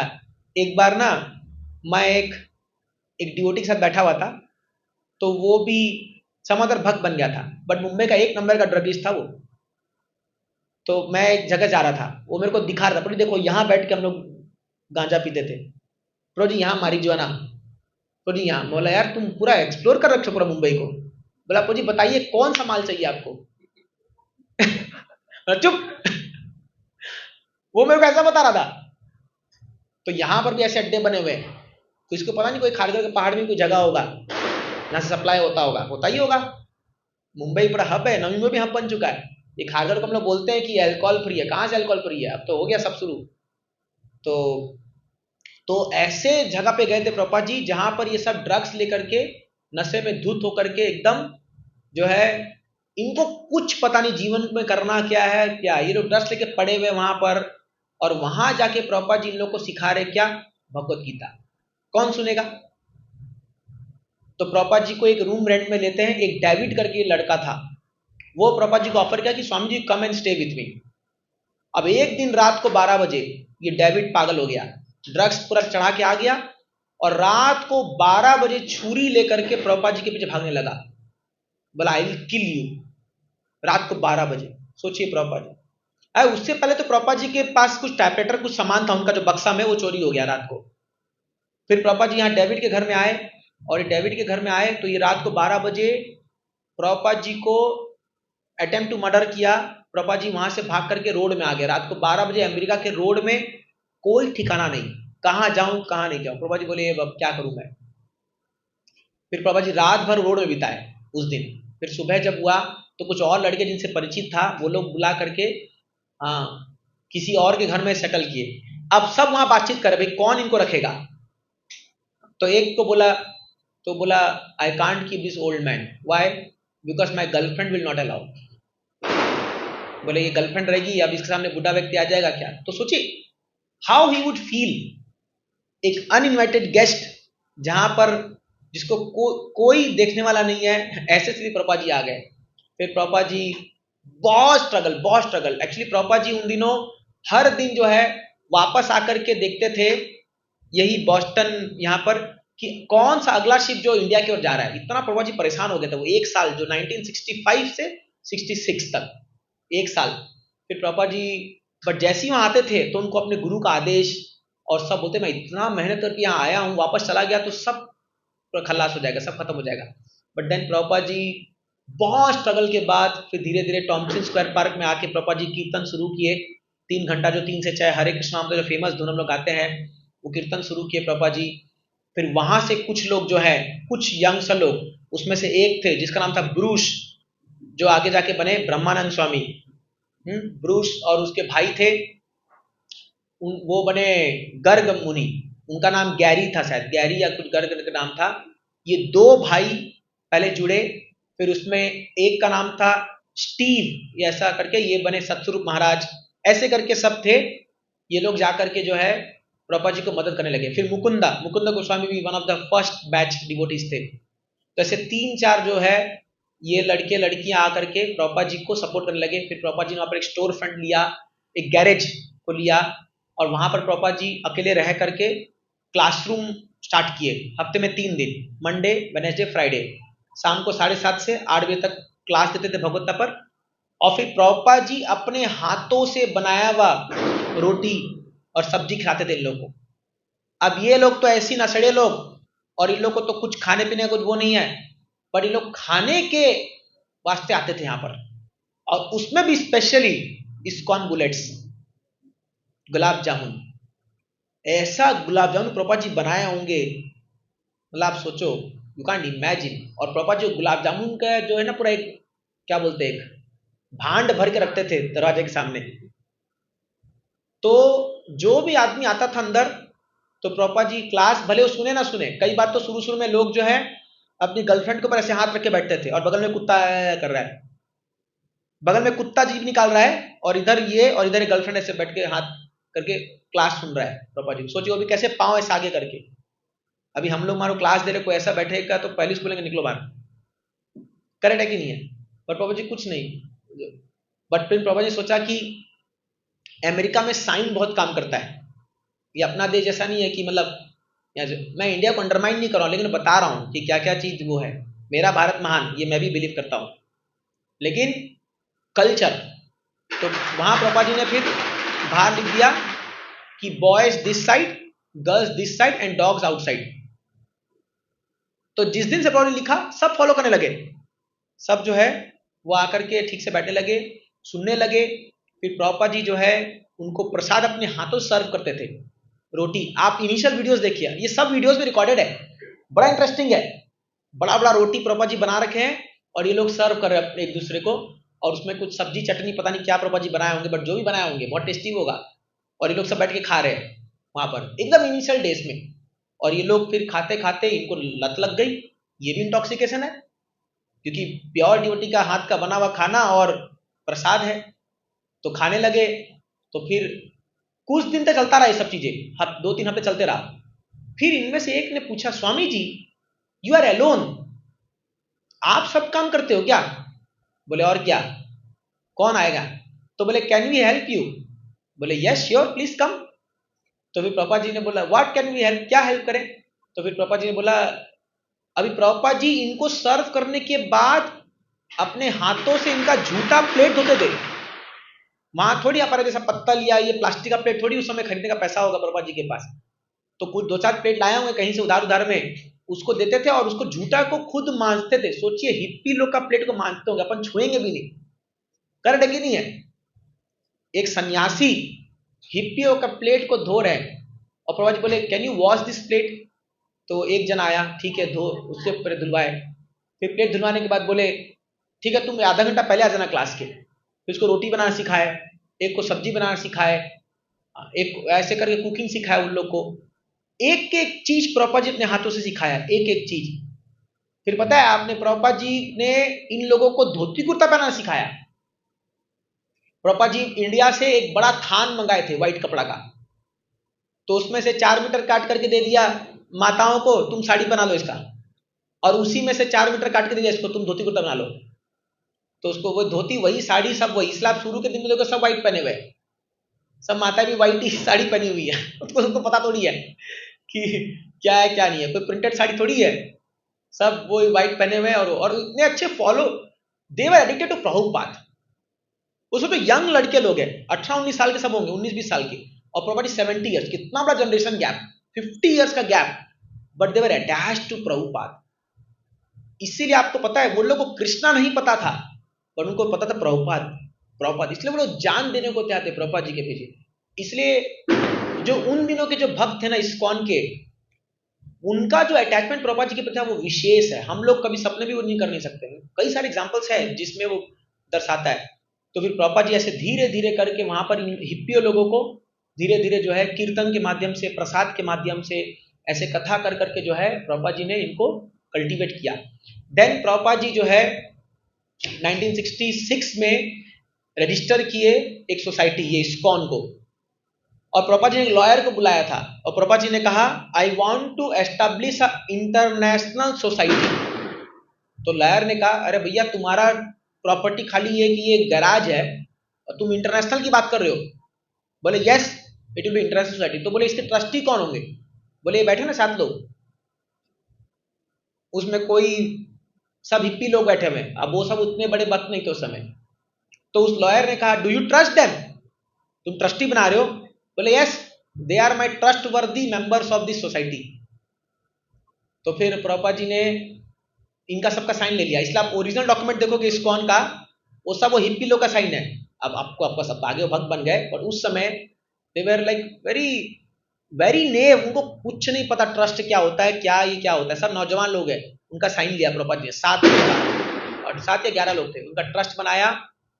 और फिर प्रभुपाद जी एक दिन बैठे थे, और तो ये लोग क्या सोचने लगे, अब हमारा जिंदगी मस्त हो गया है, बढ़िया, अपना यहाँ आओ, 3 टाइम खाना मिलेगा, हम लोग कीर्तन करेंगे, थोड़ा सेवा करेंगे, थोड़ा ये करेंगे, हम और प्रभुपाद, बस लाइफ मस्त हो गया है। एक दिन प्रभुपाद जी सबको बुलाए, और वहां पर जो है एक मैप, वर्ल्ड मैप मंगाए, और बोले you go to Africa, you go to Australia, you go to Japan, you go to this. उनको लगा प्रभुपाद जी मजाक करे, कुछ गेम खेल रहे हम लोग के साथ। तो प्रभुपाद बोले no, I am serious, because ours is international society, so we should have centres all over the world. और उन लोगों को प्रभुपाद जी, मैंने सोचो कंट्री बांट रहे हैं, अपन की क्या बांटेंगे यहाँ पर, अपन बोलेंगे तुम सेक्टर 23 ले लो, तुम सेक्टर 24 में प्रचार करो, तुम 25 प्रचार करो, तुम 21 प्रचार करो, यहीं रहेंगे अपन। बट वहां कंट्री भेज रहे प्रभुपाद जी, और ये लोग भी इतने सीरियस कि प्रभुपाद जी बोले हैं, मतलब हम, इसलिए आप देखिए 3 कपल, लंदन का प्रीचिंग जो है 3 गृहस्थन चालू किया, पता है क्या आपको, 3 गृहस्थ, उसमें एक बेटी भी थी उनकी, छोटी बेटी सरस्वती, तो 3 गृहस्थों ने। इसलिए आप ये मत सोचिए कि गृहस्थ लोग क्या कर सकते, नहीं, इस्कॉन में सब गृहस्थों का ही है, उनका ही पूरा बोलबाला है, उन लोग ने बहुत बड़ा बड़ा काम किया है। इसलिए प्रभुपाद जी वहां लंदन क्या किया, अमेरिका में, उनको पता था बॉयफ्रेंड गर्लफ्रेंड है, बोले शादी करा दो। प्रभुपाद जी भयंकर शादी कराया वहां जाकर के, सब लोग का बोले शादी करो, सबका, जो भी लड़का नहीं देखे, अच्छा तुम गर्लफ्रेंड बॉयफ्रेंड शादी करो, चलो कल तुम्हारा मैरिज है। इनको पता ही नहीं है मैरिज क्या होता है।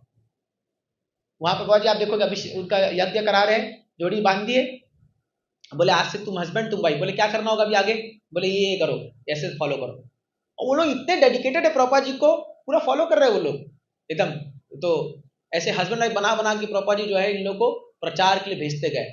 ऐसे करते करते प्रभुपाद जी सोचे 1966 से 77, 11 साल में आप जानते हो क्या किया प्रभुपाद जी ने, पूरा इतिहास, we should read about it. ये इतिहास में ऐसा प्रोग्रेस, ऐसा मूवमेंट खड़ा करना ना भूतो ना भविष्य की कोई कर नहीं सकता, ऐसे एज में स्पेसिफिकली प्रभुपाद जी ने इतना विस्तार किया इसका। और प्रभुपाद जी इस स्पीड में काम करते प्रभुपाद जी कि आप सोचिए 11 साल में प्रभुपाद जी ने 50 किताब लिख डाली, इंक्लूडिंग भागवतम, चैतन्य चरितामृत, हमको पढ़ने में 50 साल लग जाएंगे, करेक्ट है कि नहीं है। वो 11 साल में प्रभुपाद जी ने किताब लिख डाली, 14 बार भ्रमण के विश्व का, 108 मंदिर खोल दिए, 5000 डिसाइपल बना दिए, कई सारे फार्म कम्युनिटी प्रभुपाद जी ने बना दिए 11 साल में। इसलिए बोलते हैं जिस स्पीड में प्रभुपाद जी काम कर रहे थे 70 के बाद से, जब उनका एज 70 टू 80, वो आज तक दुनिया में मतलब बहुत ही कम लोग होंगे या ना के बराबर लोग होंगे जो लोग ने ऐसा काम किया above 70 age, 70 years of age. इस स्पीड में प्रभुपाद जी काम कर रहे थे। और उसके दौरान प्रभुपाद जी को अटैक भी आया, हार्ट अटैक आया।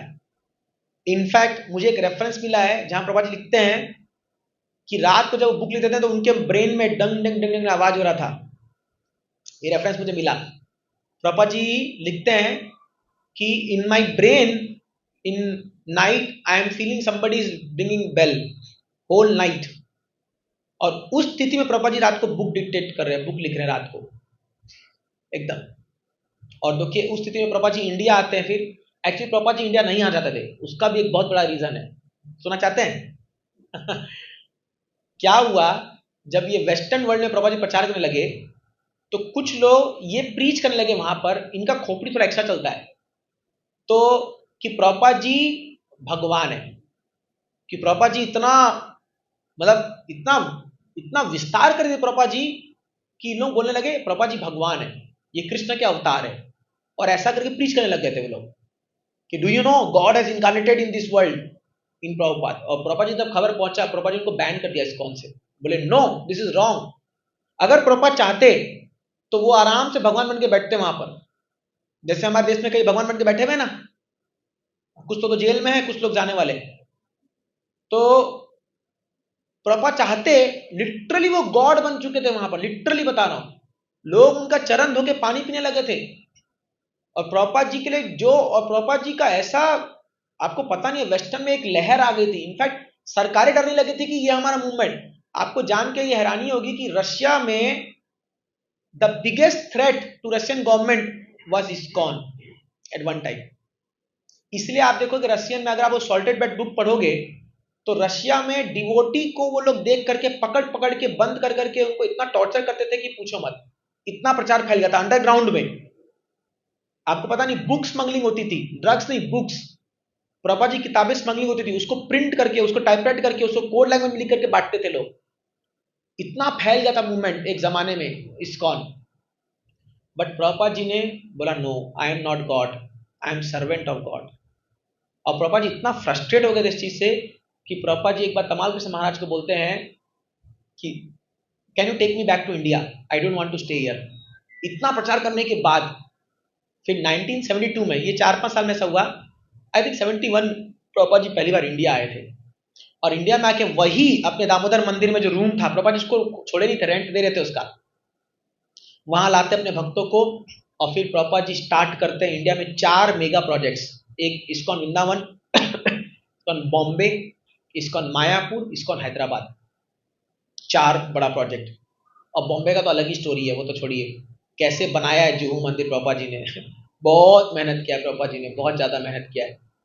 तो प्रभुपाद जी जब कृष्ण बलराम मंदिर का उद्घाटन किए थे, कब पता है, 1975 में। तो प्रभुपाद जी उस समय जब कृष्ण बलराम का आरती कर रहे थे, आप वो फेमस फोटो देखोगे, प्रभुपाद जी चामर लेकर के खड़े हैं, देखा फोटो कृष्ण बलराम जी के सामने। तो उस समय प्रभुपाद जी बोलते हैं, now I understood why Krishna did all this thing to me, because he wanted me to build a temple in Vrindavan. इसलिए आप आज भी जाओगे ना, तो वो प्रभुपाद जी का हमारे इस्कॉन मंदिर के सामने उस मार्ग का नाम है स्वामी भक्ति वेदांता मार्ग, प्रभुपाद जी के उसमें दिया गया उनको। तो प्रभुपाद जी इंडिया आए, इंडिया में आने के बाद फिर प्रभुपाद जी यहाँ बहुत विग्रस टीचिंग हुआ, बहुत बहुत। अब तो प्रभुपाद जी जब अपने वेस्टर्न डिसाइपल्स को लाए, तब तो जब जो है प्रभुपाद जी पंडाल प्रोग्राम करने लगे, 30,000, 40,000, 50,000 लोग आते थे। हजार बोल रहा हूं मैं, 50 लोग नहीं, 50,000 लोग। बॉम्बे, दिल्ली, कलकत्ता, 3 जगह प्रभुपाद जी बड़े बड़े पंडाल प्रोग्राम करने लगे। क्यों पता है क्यों? अंग्रेजी भक्तों को देखने के लिए, वेस्टर्न डिसाइपल देखने के लिए। भारत में एक ये है, इनको गोरे चिट्टे लोग बड़े पसंद होते हैं। इस एक साइकोलॉजी है ये, एक साइकोलॉजी है ये। तो जब होर्डिंग लगने लगी हर जगह पर, American sadhus in town, Lokanath Maharaj बोलते हैं, वो यही देख के आए थे लोकनाथ महाराज बॉम्बे का प्रोग्राम में। अमेरिका से साधु लोग आए, और भारतीय लोग जब ये सुने, एक दमादम भीड़, पूरा पब्लिक भरने लगा एकदम। सोचिए, जिस प्रभुपाद जी को कोई सुनने को तैयार नहीं था, या कोई उन्हें किताब नहीं, अब देखिए प्रभुपाद जी बैठे और उनके आसपास जो है सारे अमेरिकन डिसाइपल्स लोग, एकदम 30 लोग 40 लोग प्रभुपाद जी लोग लेके आते थे और सामने खड़ा करते थे उनको। और प्रभुपाद जी उसमें लेक्चर बोलते थे, you Indians, you don't know your own language, you don't know Sanskrit. बोलते थे तुमको संस्कृत नहीं आता है, तुमको अपनी पहचान नहीं है, ये देखो अमेरिकन लोग, मैं इनको संस्कृत सिखा के लाया हूं। तो वहां पर एक डिसाइपल को बोलते हैं, गाओ संस्कृत में कुछ सॉन्ग गाओ, गोविंद आदि प्रसंग गाओ। तो वो गाने लगती है, चिंता मणि प्रकर सदम सुकल्प वृक्ष लक्षा, एक श्लोक गाती है, बोलते हैं वेरी गुड वेरी गुड, देखा आपने, उसको एक ही श्लोक आता था। वो बाद में बोलती है प्रभुपाद को, प्रभुपाद आपने बोल दिया मेरे को एक ही आता। बोले मेरे को पता था तुमको एक ही आता, इसलिए चुप करा दिया वहां पर तो जब ये लोग सुने कि अमेरिकन लोग संस्कृत बोल रहे, उस समय कौन सुना होगा, तब तो दिल्ली का मेयर, दिल्ली सब लोग प्रभुपाद जी को सम्मान करने लगे, सब बड़े बड़े पॉलिटिशियन, सब बिजनेसमैन आ गए एकदम। अपने देश में जो दिखता है वो बिकता है, ये यहाँ कॉन्सेप्ट है। जितना भक्ति हो चाहे नहीं हो, फर्क नहीं पड़ता, दिखाओ आप बहुत बड़े भक्त हो, देखो पूरा बढ़िया धंधा चलता है फिर।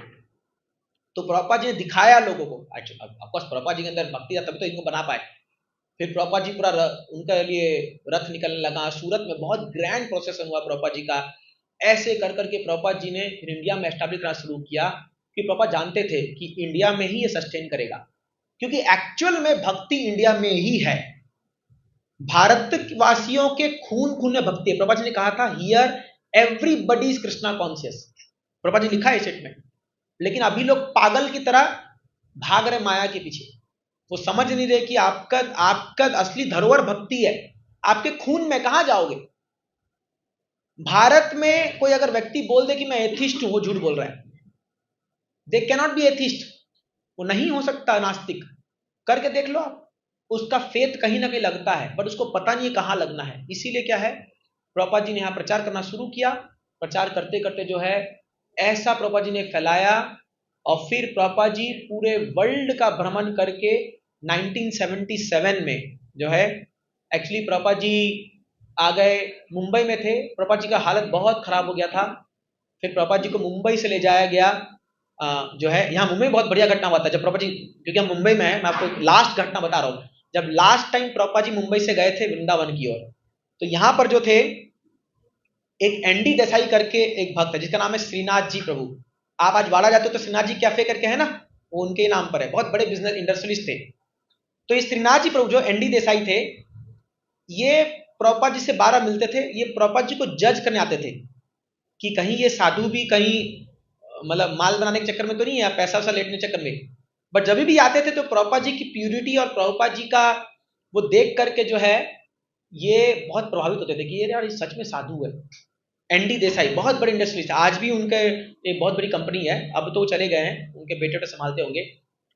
तो जब ना ये जुहू में आते थे, क्योंकि जुहू बहुत पॉश एरिया था उस समय भी था, तो आते थे। तो लास्ट प्रभुपाद जी आए तो सडनली प्रभुपाद जी को रात में बहुत तकलीफ होने लगी शरीर में।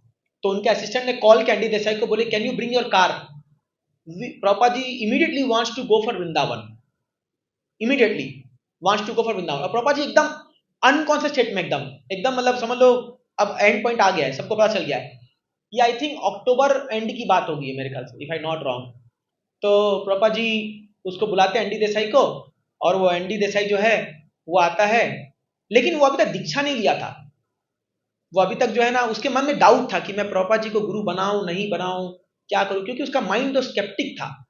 मतलब इंडस्ट्रियलिस्ट है ना, बिजनेसमैन है, बिजनेसमैन लोग बड़े वो होते हैं एकदम, बड़े जल्दी सरेंडर नहीं करते, क्योंकि मैं बिजनेस फैमिली से आ रहा हूँ इसलिए बता रहा हूँ आपको।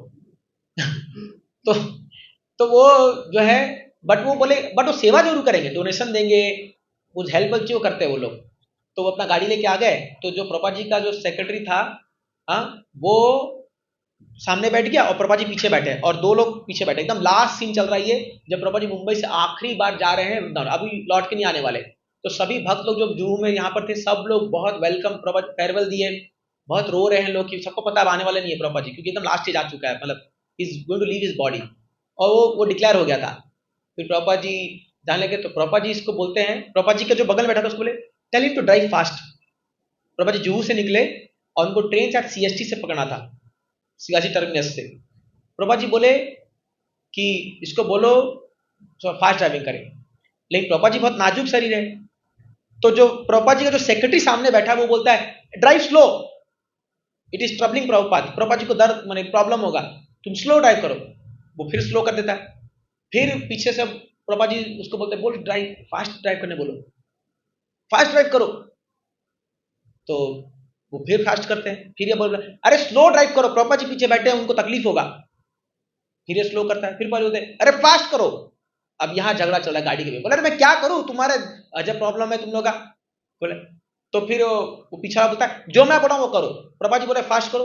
ये लोग फास्ट करके स्टेशन पहुंचते हैं।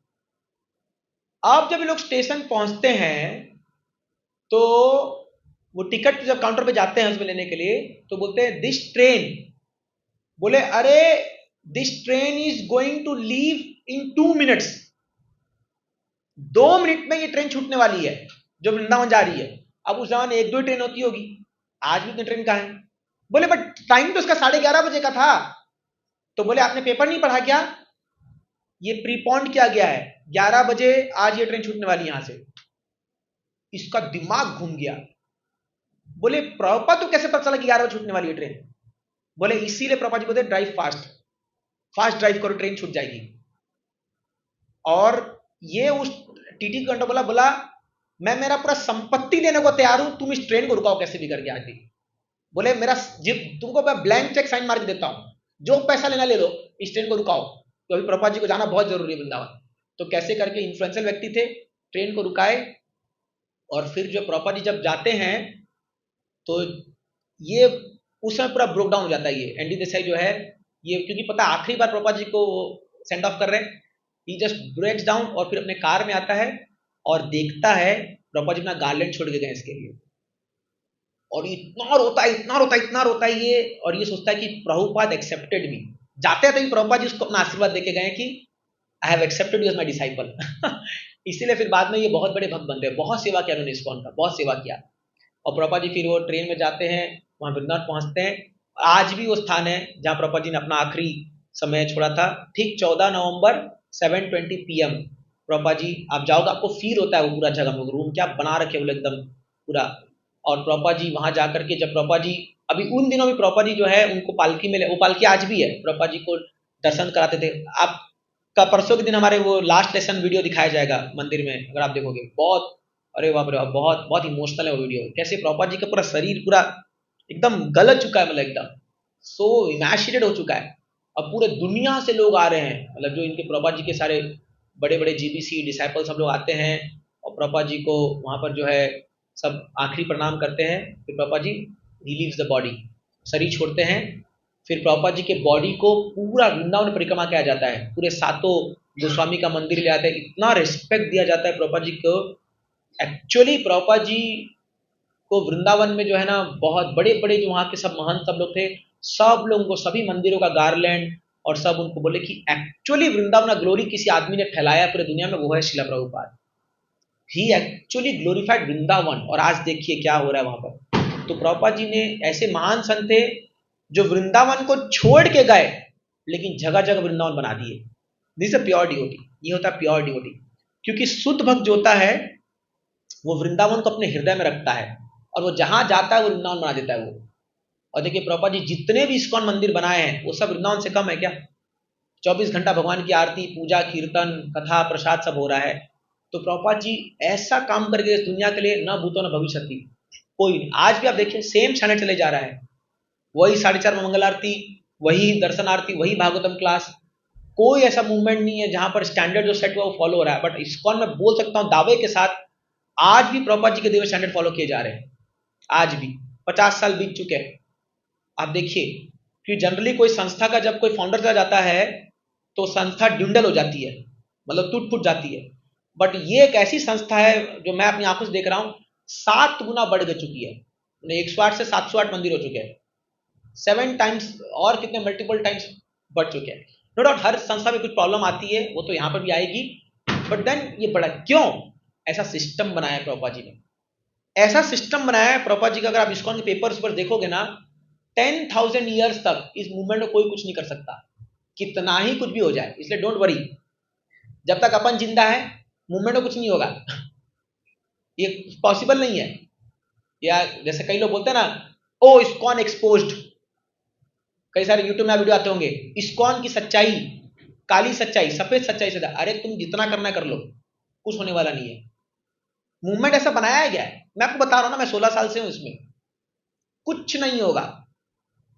बिकॉज इसकी प्यूरिटी, इसका जो फिलॉसॉफी, इसका जो आइडियोलॉजी है वो इतना परफेक्ट है कि जैसे दिन दिन हम आगे बढ़ रहे हैं, मेरे को माने हम लोग समझ पा रहे चीज को, क्या बना के गए प्रभुपाद जी।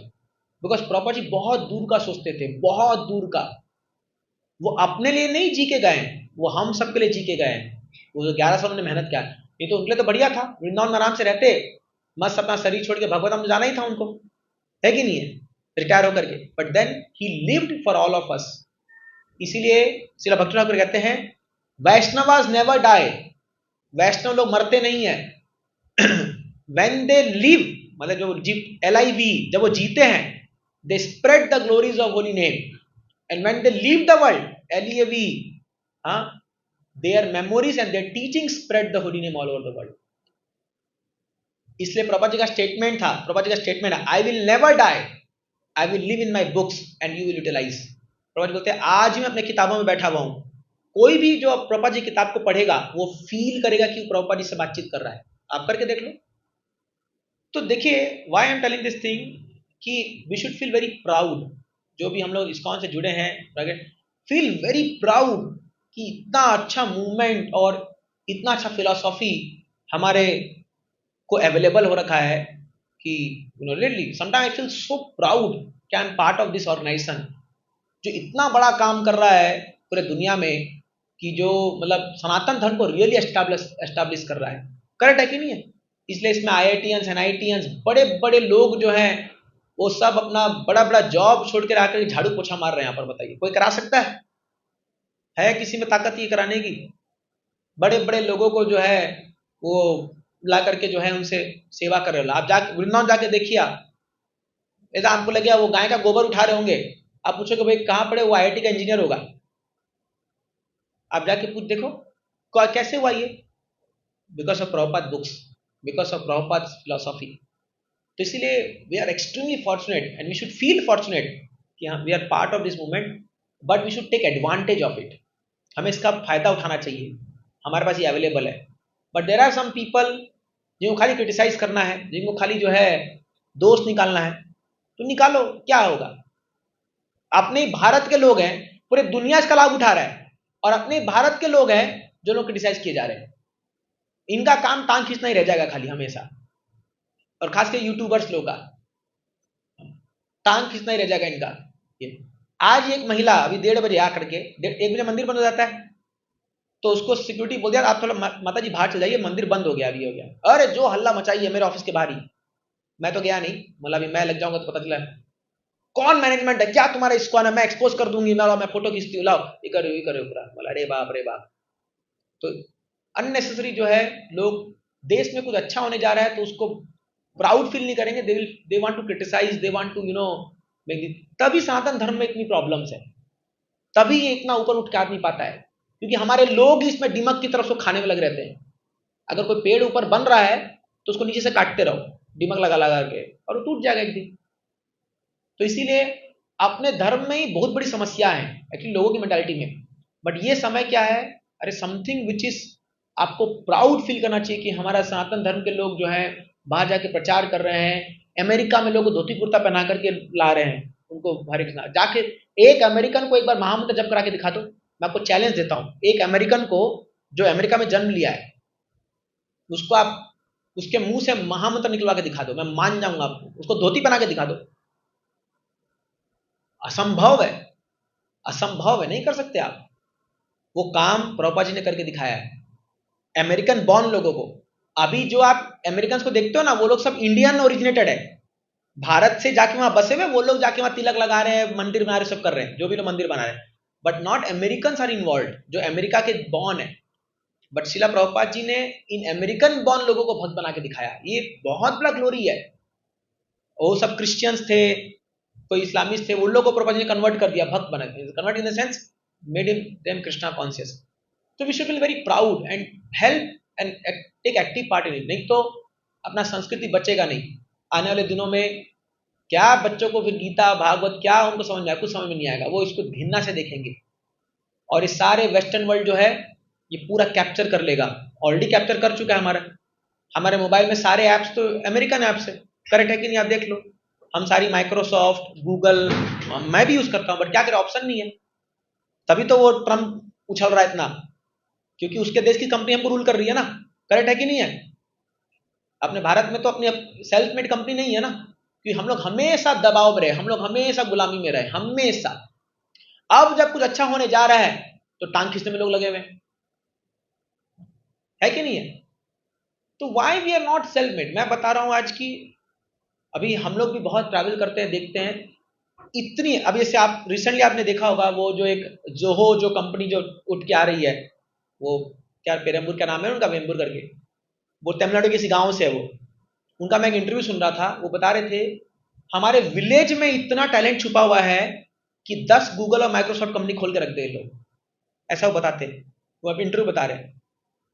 बट इन लोगों को क्या बिगाड़ के रख दिया है, चाय, बीड़ी, ड्रग्स, तंबाकू, ये सब चीजें खिला खिला के इन लोग को पूरा इनके ब्रेन के जो एनर्जी है उसको पूरा डाउन कर दिया गया, पूरा बर्बाद कर दिया गया। और इंटरनेट में जो पोर्नोग्राफी और ये सब चीजें, बड़ा दुख होता है देख करके हमारी यंगर जनरेशन कहाँ जा रही है। अगर ये लोग संगठित आ जाए उसमें, अगर इस्कॉन कुछ यंगस्टर लोगों को करने जा रहा है उसमें ही प्रॉब्लम है, उसमें ही माँ बाप बोलते बेटा इस्कॉन मत जा यार, तेरा बाल से गायब हो जाएगा, या हाँ सब जाएगा। अरे क्या, तो कहाँ जाना चाहते हो आपने, कहाँ भेजोगे अपने बच्चों को, बताओ, भेजो फिर पबजी और डिस्को बारे भेजो, फिर देखिए फिर आप गायब हो जाओगे घर से, क्योंकि थोड़ी आपको मेंटेन करके रखेगा वो आगे जा करके। तो where are we heading towards, हम कहाँ जा रहे हैं, हम चाहते क्या है दुनिया से, क्या हमारा गोल क्या है वो क्लियर ही नहीं है। इस्कॉन एक दिशा दे रहा है हमको, इस्कॉन एक जो है, जब हम लोग भक्त बने थे बहुत ऐसे ना, लेकिन मुझे क्लियर समझ आ गया था कि यही होप है। और आज मेरे सारे फैमिली मेंबर सब लोग जो हैं उसको समझ पा रहे हैं, भैया सच में तू सही काम करा, लगे रहा, this is the right thing you are doing, everybody is appreciating this point. तो टाइम लगेगा, कुछ अच्छी चीज को आने में समय लगता है, तो आप प्रैक्टिस कीजिए, इसको समझने का प्रयास कीजिए। हम सेंटिमेंटल नहीं बोल रहे कि बस सेंटिमेंटली आप लोग जो हरे कृष्णा करो, इतने बुक्स है, बुक्स पढ़िए, क्वेश्चन पूछिए, आंसर पाइए, लॉजिकली समझिए, फिर अप्लाई कीजिए, वेट कीजिए 2-3 साल 4 साल, देखिए क्या होता है, फिर क्या होता है। कईयों की लाइफ बदल रही है, अपना क्यों नहीं बदलेगा? लाखों लोग की बदल रही है, वो क्या पागल है क्या जो वो लोग प्रैक्टिस कर रहे हैं? तो we have to accept this and admire this. तो इस कार्तिक के महीने में जो लोग अभी स्टार्ट नहीं किए, प्लीज स्टार्ट, अपना भक्ति स्टार्ट कीजिए, एक माला जप कीजिए, प्रभु जी की किताब पढ़िए, और जो लोग कर चुके हैं प्लीज मूव फास्ट और आगे बढ़िए। तो लगन से कीजिए, ये एक लाइफ मिला है, let us make full advantage of this life, इसको फुल्ली जी ले पूरा अच्छे से यूटिलाइज करके, फिर क्या है। देखिए हम सबका गंतव्य तो एक ही है, सबको शरीर छोड़ के जाना है। हम में से कोई यहाँ सब 20-30-40-50 साल के मेहमान है यहाँ पर, करेक्ट है कि नहीं है? तो सबके पास उतना टाइम है, तो लेट अस लिव लाइफ, ऐसा लाइफ जिए कि आपके जाने के बाद 100-200 लोग या 1000-500 लोग बोले क्या आदमी था यार, मस्त अच्छा आदमी था, कोई ये ना बोले अच्छा वो चला गया, बोझ था धरती पर। करेक्ट है कि नहीं? आपका चॉइस है कैसा आपको जीना है। तो इस्कॉन आपको एक दिशा दे रहा है, आपको एक लाइफस्टाइल दे रहा है, आपको एक आइडियोलॉजी दे रहा है कि ऐसे आपको लाइफ जीना चाहिए। That's it what proper taught us. I think समय ज़्यादा हो गया, आई स्टॉप हियर। तो शिला प्रभुपाद जी का परसों तिरुभाव दिवस है, हम उनको स्मरण करेंगे, ऐसे महान आचार्य इस धरती पर आए और इतना बड़ा काम करके चले गए, should pay our humble obeisances and श्रद्धांजलि। तो इसीलिए अभी ये कार्तिक में ये बहुत बड़ा फेस्टिवल है, इसलिए मैंने आज यहाँ ये बोलने का प्रयास किया। Thank you so much. शिला प्रभुपाद की जय।